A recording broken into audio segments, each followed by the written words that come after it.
Catherine Bernardo, unti-unti na nga nilalabas ang tunay na dahilan ng hiwalayan nila ni Daniel Padilla. Halina't panoorin natin ang buong detalye.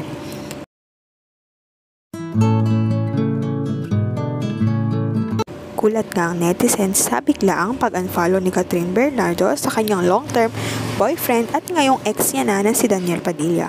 Ngayon nga spotted naman na pinusuan ni Catherine ang isang quote na related sa mga nangyayari ngayon sa kanila ni Daniel Padilla. Ayon sa quote, "A mistake repeated more than once is a decision." Pinusuan nga ito ni Catherine na mas lalong kinukumpirma na nag-cheat talaga si Daniel sa kanya. Ang kumakalat kasi na dahilan ng hiwalayan nila ay dahil sa cheating allegation. Di umano ay may naging relasyon si DJ kay Andrea Brillantes, Jillian Vicencio at sa iba-iba pang babae. Ngayon nga, unti-unti nang gumagalaw at nagsasalita ng paloki si Catherine at dinadaan ito sa mga palike niya sa Instagram at pag-unfollow niya sa mga celebrities katulad ni Liza Soberano at Julia Barreto. Sa ngayon, huwag kalimutang mag-like at subscribe sa aking YouTube channel, Celiang Beats, para updated kayo sa celebrity issues at ganaps. Maraming salamat po sa panonood.